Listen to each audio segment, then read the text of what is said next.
All right, we're at the top of the hour. Good morning, everyone, and welcome, and thank you for joining us for today's webinar series where, we've been having these all year long and tracking everything that's been going on, but this is kind of an effort to wrap things up. We are going to follow the same protocols that we have on previous webinars. If you haven't joined us, that means you're going to be muted throughout the webinar. We do encourage you to post any questions you have either in the Q&A box at the bottom of the screen or in the chat box. Please feel free to do that. And we will address those at the end of the presentations. We also, I think Michelle just posted it in the chat box and said we will make this webinar available online. We did only send it out to FLA members and our partners as a benefit of membership. We really wanted to update our folks about what's going on. You'll also see this in the FLA Focus, which is our monthly newsletter that comes out. And like I said, the recording will be posted on our website later this week.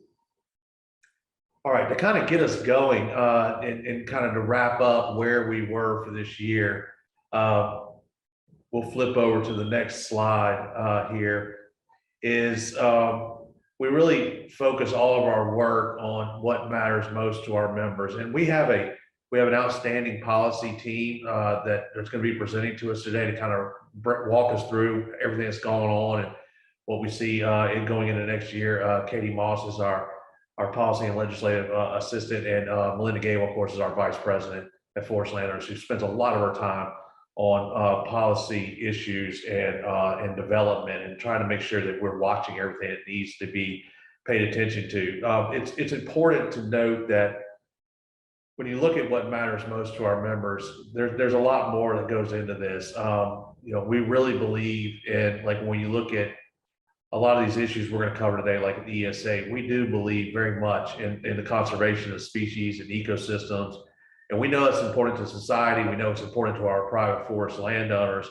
And we take a lot of pride in the work that we do, whether it's conservation of species, resources, all those things that happen on the ground. We take an immense amount of pride in how that happens. But we also know that we have to develop and implement common sense regulation in order for it to be more effective. I mean, I can remember back to when we used to give talks about the Endangered Species Act. We talk about the percentage of species that have been recovered versus how many are on the list as endangered or threatened. It's a low percentage, and I don't think that's something that we point to as saying, "Hey, we failed." I think it's something we point to and say, "This is something we can fix. This is something that we can work with the agency in order to come to some common sense, collaborative conservation efforts that will actually achieve results." And that's really important to us. And during the Trump administration, I think we were all encouraged to see some of the deregulation. It took some of the hurdles, some of the bureaucratic processes out of the way so that we could be more effective in collaborative conservation with species and on other issues like water. But as encouraged we were about that deregulation, it sure didn't have a whole lot of durability.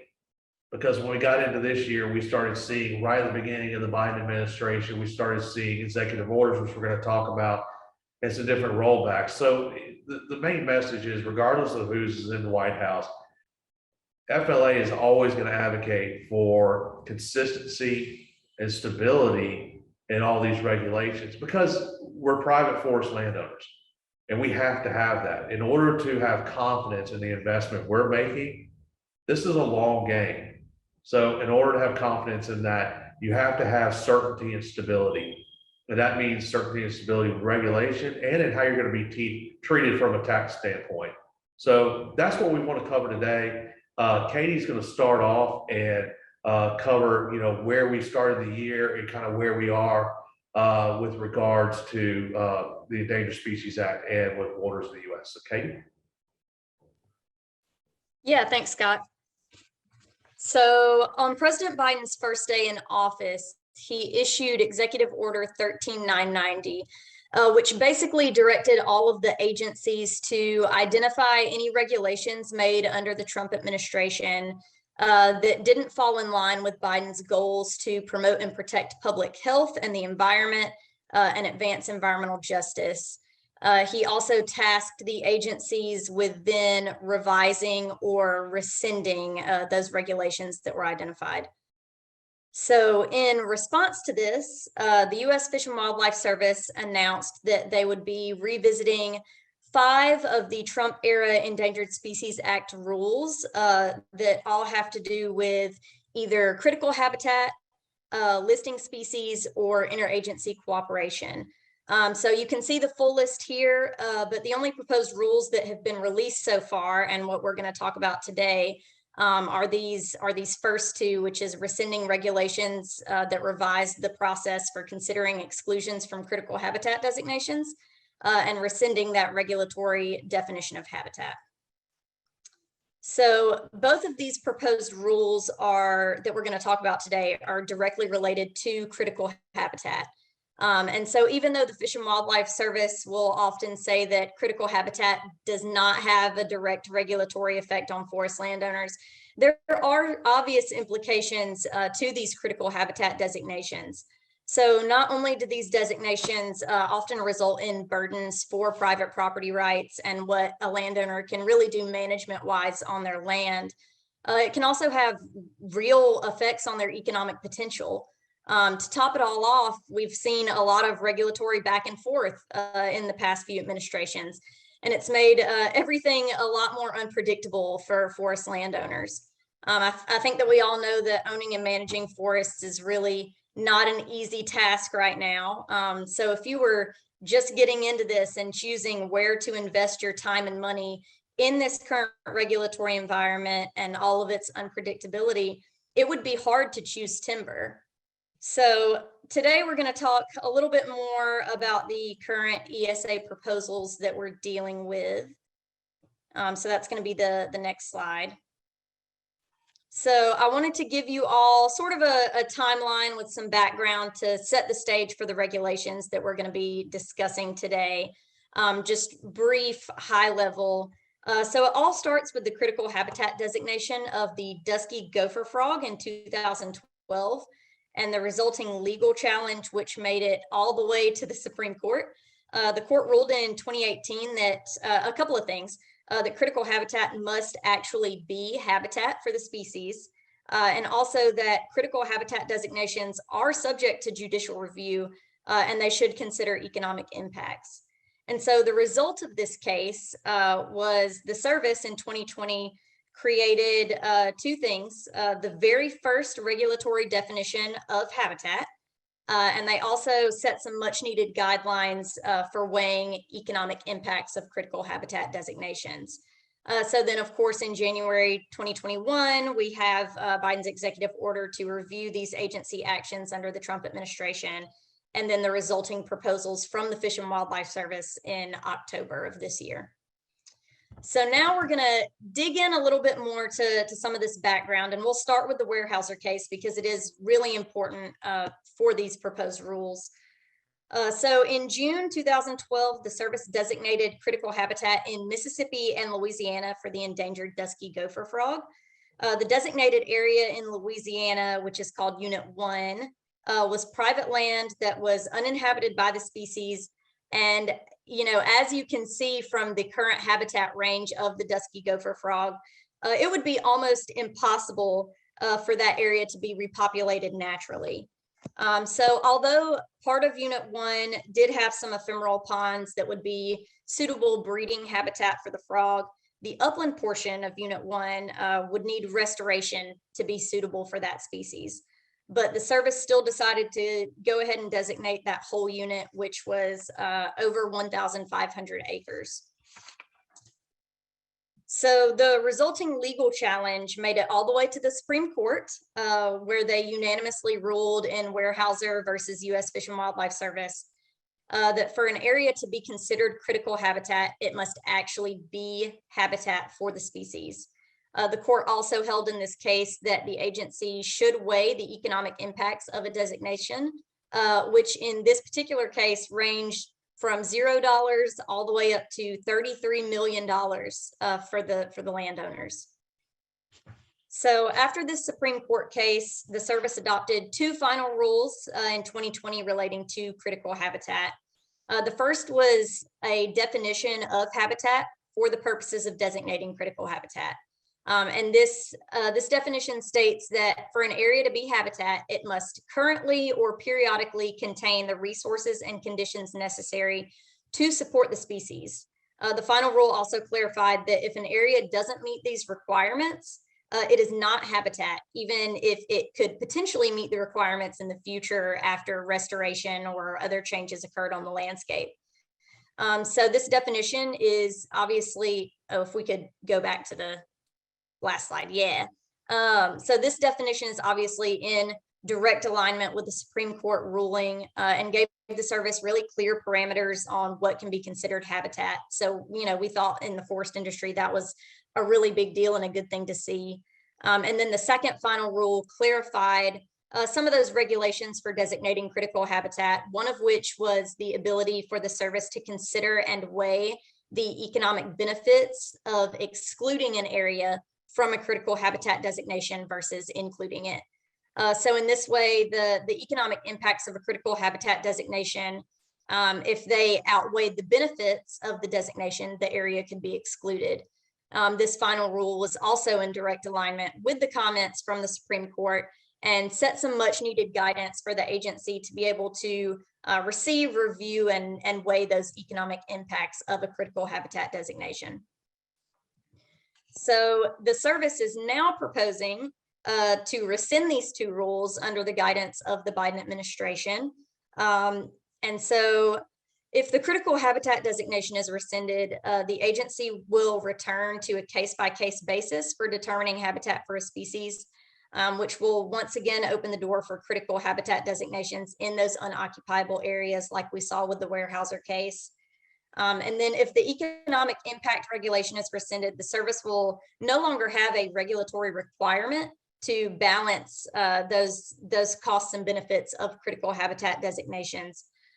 So we believe that rescinding both of these rules would be in direct contradiction to the Supreme Court ruling in Weyerhaeuser versus U.S. Fish and Wildlife Service, and will have some really obvious negative impacts for private forest landowners.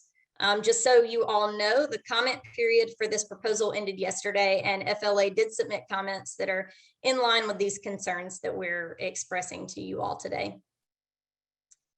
So the EPA is also reviewing Trump era rulings because of Biden's executive order.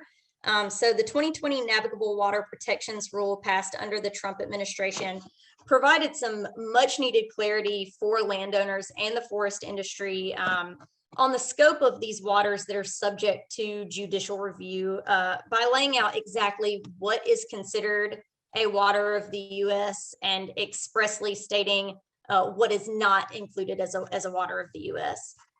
So this includes ephemeral streams, ditches, things like that. And it was really a common sense take on waters of the U.S. So the agencies actually did vacate this definition in August of 2021 after some lawsuits and eventually a district court ruling in Arizona, and reverted back to the pre-2015 definition of waters of the U.S. So now the EPA and Army Corps are proposing to officially repeal the Navigable Water Protections Rule and return to this pre-2015 definition, which is basically the 1986 definition with some amendments and guidance that they have received since then. So part of that includes reinstating the significant nexus test, which will allow agencies to make case-by-case determinations of whether any water on your property, including ditches or low areas, are considered a water of the U.S. and are therefore subject to judicial review. So the burden of this regulation and this continued regulatory ping pong that we've been seeing really creates uncertainty for landowners and can negatively impact these vital natural resources like clean water that landowners and their working forests are able to provide. So like Scott said, if you want to know more about any of these proposals, we are taking questions at the end. We also have some really great resources on our website and we'll be sending out more information in our next FLA focus. And so with that, I will go ahead and hand it over to Melinda to talk a little bit more about Build Back Better and taxes. Yeah, thank you, Katie. I think what Katie covered really shows how we have to keep our eye on the ball and keep on our toes, not only with what's going on in Congress with legislation, but obviously a lot of policy comes out of the administration and federal land agencies. And that's where FLA is, ever mindful and diligent that things are taking place on all fronts here in Washington, D.C., from the White House all the way down to the Capitol. Build Back Better, also referred to a lot as the reconciliation package. FLA has been tracking this really since Biden has been campaigning, and then since day one in office, because he's been talking about different tax proposals. And when he first started talking about them, they were very alarming, dealing with the state taxes, step-up basis, capital gains, a lot of things that would definitely impact the operations of owning family forest lands, private forest lands, and also just forestry related businesses as well. Just real quick, where we are right now, in case you've just turned off all electronic devices and aren't aware. You've got a couple of key players in the field. You've got Manchin, who is really holding the ground and making this so the Senate is having to take a hard look at what's happening. And so we will see where this is going to go. What I want to jump in real quick is FLA, as I said, have been working with this since the beginning. We are part of different coalitions, the Family Business Coalition, the 1031 Like-Kind Exchange, and the additive role we bring here, because make no mistake, every industry is lobbying on these tax proposals, every coalition. But being a forestry stakeholder, and when you look at the policy from the climate change perspective, that the administration is also very important to them in the Democratic Party, as well as some of the Republicans. We bring that natural forest, natural resource infrastructure aspect to it and that view. And so with that, we've also seen op-eds pop up, one in the Hill from Tom Straka, who is a FLA member, talking about stepped up basis. The Hill is a publication read by members of Congress, read by congressional staff. And then also Toby Luther wrote an op-ed on like-kind exchanges and how it would impact Oregon's timber industry. Oregon is where Senator Wyden is. Senator Wyden is the Senate Finance Committee. So these little additive of how it impacts natural resources and forestry sustainability have been very helpful, I think, in making that case and echoing what everybody else is saying. We also have had coverage in Politico Pro, which is another Hill magazine, and their morning tax news about letters that we've been involved in. So those are just ways we've added our value to this whole conversation when it gets to taxes. So let me talk a little bit about what's in the Build Back Better. And we did a very detailed memo on this. There'll be a link pasted into the chat box here shortly that you can download and just go way back if you're a policy wonk or just wondering what's taking place on this, dealing with what Biden was talking about and what really made us all nervous. And for some of us, I would say even have some sleepless nights. But capital gains, stepped up basis, 1031, estate taxes, those were the key ones. We were really pleased to see that through efforts of a lot of pressure and conversations, we've had over 100 meetings personally, just independently, FLA, with committee staff, with key forestry staffers, and with members of Congress directly about how this would impact our stakeholders and our constituency. So the House bill, we really survived and did well. We didn't have any of these pop up.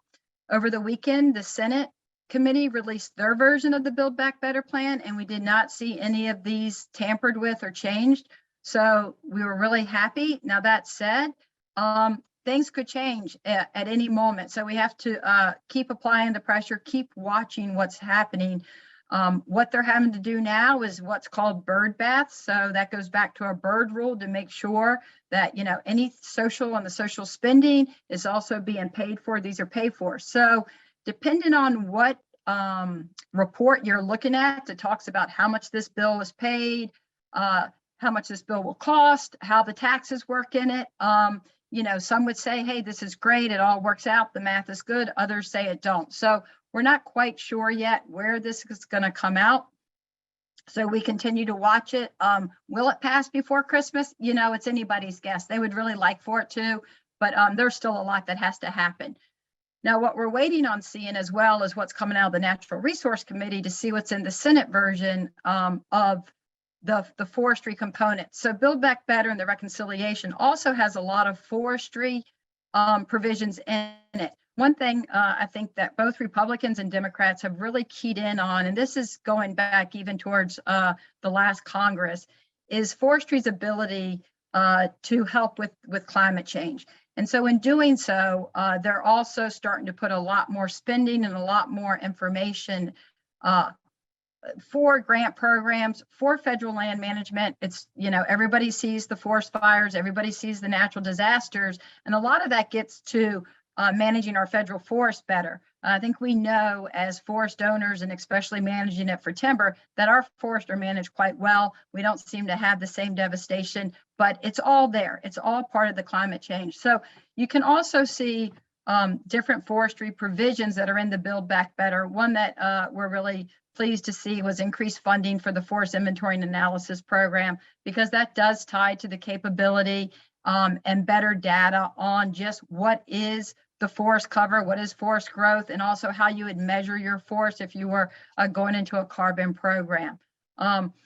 Also, wood in the built environment is being recognized as something that we need to promote, something the federal government needs to promote. And so timbering, that gets into timbering. So if we're timbering and cutting our wood and it's going into building, and we can make that a carbon neutral or a carbon advantage, that's good. That's good for us. So these are just various funding levels that you see in the Build Back Better forestry. A lot of them do trickle down to private land ownership, wood markets. We're really pleased to see a lot of these things.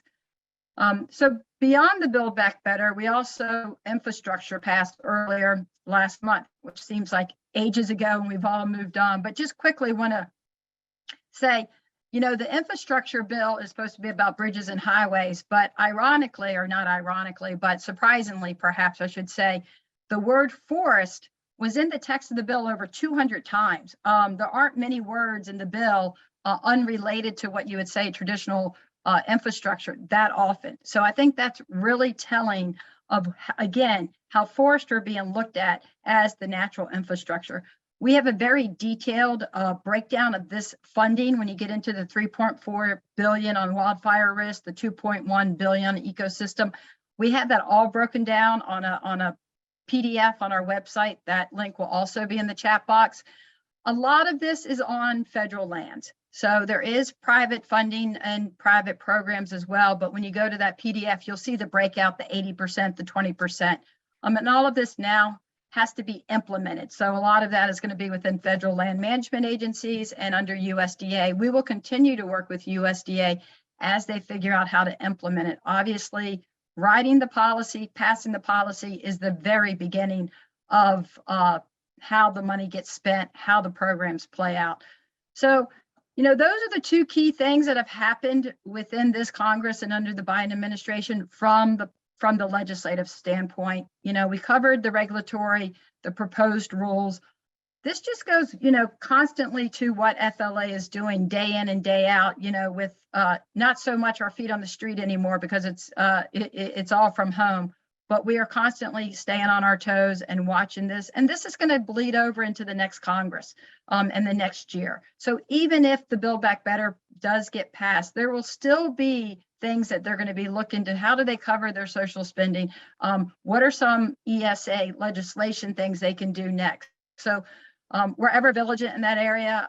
We really appreciate your support. We're working for you day in and day out, and we're here for you. So with that, we have some time left for questions, and we'll go from there. Thank you, Melinda and Katie. And yes, we do have time for questions, so please feel free to post those in the Q&A section at the bottom or in the chat box. I think one thing you said there, Melinda, that really resonated with me is, although we really avoided any changes to the key tax provisions that we rely on as private forest landowners, one thing it did is it showed those are revenue generators. Those are possible revenue generators. And changes to estate tax, of course, have always been seen as a revenue generator, but also some of these other key tax provisions that we rely on are being looked at as revenue generators. So there's still work to be done, and we have to remain ever vigilant on these provisions to ensure that we remain certain in how we're going to be treated in the tax code as private forest landowners. Any questions from anyone? Anyone have anything they want clarity on, or want Melinda or Katie to look in a crystal ball and guess on that might be coming up in this coming year? All right, if there are no questions and I'm not seeing any, then I am going to thank everybody for their time this morning. Thank you all for your support of this work that we're doing. And if we don't have a chance to visit with you prior, we hope you all have happy, safe, healthy holidays. And we look forward to a great 2020. Thank you all for your support and for your time this morning.